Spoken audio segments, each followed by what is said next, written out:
గత 2 రోజులుగా కార్మిక మైనింగ్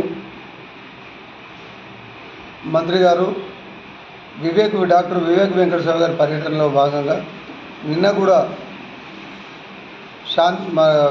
పాయింట్ లైన్ మైన్ మీద సన్మాన గ్రహీత కార్యక్రమం భాగంగా మైన్ మీదకి రావడం జరిగింది. దాంతో అట్లే సింగరేణికి సంబంధించినటువంటి సమస్యల పట్ల కూడా జీఎం గారి సమక్షంలో మంత్రి గారు మాట్లాడడం జరిగింది. మాట్లాడినప్పుడు కార్మికుల పట్ల ఏమేమైతే మాట్లాడినరో ఆ విషయాలన్నీ కూడా మంత్రి గారు వేదిక మీద మాట్లాడడం జరిగింది. మరి జీఎం గారు మాట్లాడిన తర్వాత మంత్రి గారు మొదలు ఆనాడు ఏమైతే చెప్పినారో వాటిని నిన్న కూడా గుర్తు చేసి అప్పుడు చెప్పడం జరిగింది. కానీ వాటిని మేము సింగరేణి సిఎండి గారితో కానీ మరి ముఖ్యమంత్రి గారితో చర్చించడం జరిగింది. మాకు వారం రోజుల తర్వాత మాకు టైం ఇవ్వడం జరిగింది. దీనికోసం మాట్లాడతామని చెప్పడం జరిగింది. విషయాలన్నీ కూడా సొంతింటి కళ అని చెప్పిండ్రు. మరి గదే పార్టీ కార్మికులను నమ్మించి మోసం చేసిందని చెప్పిండ్రు. సొంతింటి కళ విషయంలో మరి మంత్రి గారు ఎప్పుడు కూడా మర్చిపోలేదు. సీఎం గారితో సిఎండి గారితో మాట్లాడడం జరిగింది. అది జరుగుతూ ఉంటుంది. ఇంకొకటి కార్మికుల పట్ల వాళ్ళకు ఉద్యోగాలు ఇస్తలేరు, అది ఇది లేదని చెప్పేది చెప్పిండ్రు. మరి డిపెండెంట్ లేదని చెప్పడం జరిగింది. డిపెండెంట్ రాకపోవడానికి మరి బీఆర్ఎస్ టీబీజీకేఎస్ నాయకులే వాళ్ళదే బాధ్యత వహించిండ్రు. వాళ్ళు చేయబట్టి రాకుండా అయిపోయింది. ఎందుకంటే గతంలో టోటల్గా ఓపెన్ కాస్ట్ ఒక్కడు కూడా లేకుండా చేస్తాం. సింగరేణి మొత్తం అండర్ గ్రౌండ్ మైన్స్ వస్తాయి. అండర్ గ్రౌండ్ మైన్స్ రాకపోతే మీరు మమ్మల్ని ఏం చేసినా పర్వాలేదు, మేము ఆడవంటాం ఈడవంటాం అడ్డం ఓపెన్ కాస్ట్ నడిపామని చెప్పేసి ఆనాడు వాళ్ళు చెప్పడం జరిగింది. మరి బాలకృష్ణ కూడా అదే మాట చెప్పడం జరిగింది. ఈనాడు వాళ్ళు ఏవైతే తెప్పిస్తా ఉన్నారో అవి మొత్తం కూడా వినాయి రాలేమో, ఏవైతే రావని చెప్పినారో ఓపెన్ కాస్ట్లు అవే వచ్చి ముందర కూర్చున్నాయి. ఆనాడు అండర్ గ్రౌండ్ మైన్స్ కింద వచ్చేటట్టు వాళ్ళు చేసినట్టయితే ఈరోజు నిజంగా డిపెండెంట్ ఉద్యోగాలు వచ్చేటి, మైన్స్ అన్నీ ఉండేటి, అందరికీ న్యాయం జరిగేది, కార్మికుల బిడ్డలకు న్యాయం జరిగేది. ఆనాడు చెప్పిన మాట ప్రకారం సింగరేణి అండర్ గ్రౌండ్ మైన్స్ రాకుండా చేసిండ్రు. వాళ్ళే ఓపెన్ కాస్ట్లు సహకరించారు కాబట్టి మైన్స్లో చేసినంత అంతమంది ఓపెన్ కాస్ట్లో చేయలేరు కాబట్టి మందిని తగ్గించే పరిస్థితి చేసిండ్రు. ఆనాడు ఒకవేళ అవి ఉన్నట్టయితే ఈరోజు డిపెండెంట్గా ఉన్నటువంటి అవి ఉండేది. ఇంకో ముచ్చటేంది, వాళ్ళు ఆనాడు మరి 60 సంవత్సరాలు కానీ 61 సంవత్సరం చేసిండు. ఆయన పైసలన్నీ రాష్ట్రంలో ఉన్న అప్పులన్నీ చేసి 8 లక్షల కోట్లు అప్పు చేయడం కాకుండా దాంతోపాటు సింగరేణిలో ఇదివరకున్న ముఖ్యమంత్రులు ఎవరు కూడా సింగరేణికి సంబంధించిన పైసలు వాడుకున్నటువంటి సందర్భాలు ఇప్పుడు లేవు. మరి కేసీఆర్ గారు అప్పుడు వాళ్ళ కమిటీలో ఉన్న వాళ్ళందరూ కలిసి మరి ఈ సింగరేణికి సంబంధించిన పైసలన్నీ అప్పుడున్న సీఎంని దగ్గర పెట్టుకొని ఆ డబ్బులన్నీ వాడుకోవడం వల్ల ఈరోజు డబ్బులు లేకపోవడం వల్లనే వాళ్ళకు ఉద్యోగాలు దాన్ని పెండింగ్లో పెట్టేసి వాళ్ళకి ఇంకొక సంవత్సరం పెంచడం జరిగింది. ఆ పైసల కోసం సంవత్సరం పెంచడం వల్ల ఈ లోపల మైన్స్ పెండింగ్ అయినాయి. ఈ లోపల కార్మికుల పిల్లలకు ఉద్యోగాలు రాకుండా అయినాయి. అవన్నీ మీ కాదా? ఈరోజు కార్మిక మంత్రి రాగానే మీకు ఉలుగుబుట్టి వచ్చి మైన్ మీదకి వచ్చి ప్రెస్ మీట్ పెట్టుడు మాట్లాడు. మాకు అర్థమైపోయింది ఎక్కడైనా ప్రతిపక్షం అనేది ఉంటుంది.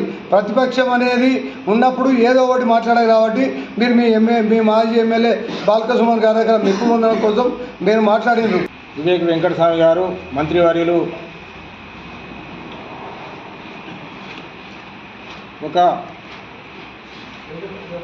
అవార్డు గ్రహీతను సన్మానించడం కొరకు కేకేపై మైన్ మీద కార్మికుల సమక్షంలోనే సన్మానించాలని మంత్రి గారు రావడం జరిగింది. అది ఒక ఆనందమైన విషయం. కార్మికులకు కూడా కార్మికుల సమక్షంలో చేసుకోవడం అనేది ఏదైనా ఒక మంచి శుభపరిణామం. దానికి పోతే వివేక్ వెంకటస్వామి గారు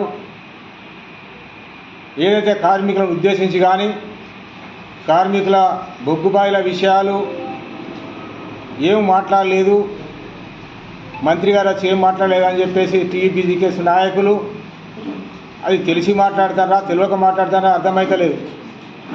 వారికి కొద్ది ఆలోచన ఉండాలి. గత 15 సంవత్సరాల నుంచి వెళ్ళి మీరు ఈ ప్రాంతాన్ని మొత్తం కబ్జా చేసుకొని టీబీజీకేఎస్ బీఆర్ఎస్ నాయకత్వంలో ఈ సింగరేణి మొత్తం మీ కబ్జా చేసుకొని నడిపించినటువంటి దాఖలాలు మర్చిపోయి ఈరోజే మీరు ఏదో మా మంత్రి గారు ఎనలేని హామీలు ఇచ్చిండ్రు, ఆ హామీలను నెరవేర్చలేదు, ఏదో చెప్తే ఆశపడి ఉన్నారు కార్మికులు అన్నారు. ఆశపడడానికి ముందు మంత్రి గారు చెప్పిన మాట ఏంటిదంటే కాంట్రాక్ట్ లేబర్ వాళ్ళకు కూడా కనీస వేతనాన్ని గురించి మేము సీఎం తోటి మాట్లాడుతున్నాం. బట్టి విక్రమార్క మేము అందరూ కమిటేషన్లు సింగరేణి గురించి వెళ్ళి మాట్లాడుతున్నాం. బేస్ బోర్డు మన మెడికల్ బోర్డు గురించి కూడా మాట్లాడుతూ ఉన్నాం. మెడికల్ బోర్డు ఆగడానికి కారణాలు కొన్ని ఉన్నాయి, అది అందరికీ తెలియవు.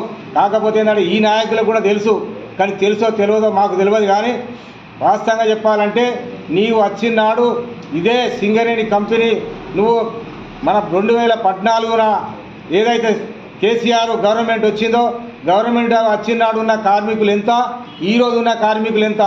ఆనాడు 1,00,000 మంది కార్మికులు ఉంటే ఈనాడు 39,000 మంది కార్మికులకు 40,000 కార్మికులను మన గవర్నమెంట్ వచ్చినప్పుడు ఉన్నారు. ఆ 30,00,000 మంది కార్మికులకెళ్ళి ఇంతమంది పోయినప్పుడు అప్పుడు ఎన్ని బాయిలు ఉన్నాయి సింగరేణిలో? ఆనాడు సింగరేణిలో ఎన్ని మైన్స్ ఉన్నాయి, ఎన్ని ఓపెన్ కాస్ట్ ఉన్నాయి? ఇవాళ మీరు మొత్తం భూస్థాపితం చేసి ఒక్క మైన్ లేకుండా అండగాం లేకుండా మొత్తం మూసుకుంటూ వచ్చి కొత్త బాయిలు 12 బాయిలు ఇస్తానన్న కేసీఆర్ ఎక్కడ పోయిండు? కేసీఆర్ కొత్త బ్లాకులు ఇస్తా 12 బ్లాకులు ఇచ్చి సింగరేణి కాపాడుతా అన్నటువంటి కేసీఆర్ గురించి మాట్లాడకుండా ఇవాళ ఏదో 12,000 మందికి మీరు కార్య నియామకాల వల్ల ఉద్యోగాలు ఇచ్చినామంటూ ఉన్నారు.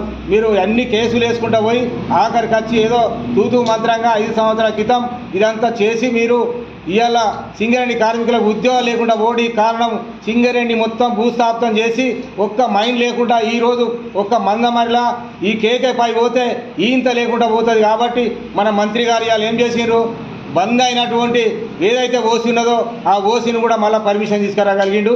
రేపు 2 సంవత్సరాలు ఒక 2-3 నెలల మళ్ళీ అది స్టార్ట్ అయితే 1,500 మంది పనిచేయడానికి ఆయన చేస్తూ ఉన్నాడు. కాంట్రాక్టీకరణ వాళ్ళకు కూడా ఉద్యోగాలకు సరైనటువంటి వేతనం ఇవ్వాలని చెప్పేసి నిన్న స్టేజ్ మీద మాట్లాడినప్పుడు మీకు కనబడలేదా? అంటే ఒక మంత్రి వచ్చి మాట్లాడిన వెంటనే అంత తొందరపడి మీరు అంత ఆవేశంతో అంత అక్కస్తోటి మీరు అక్కడనే ప్రెస్ మీట్ పెట్టి మాట్లాడవలసినంత అవసరం ఏమున్నది? ఏం సాధించగలిగారు?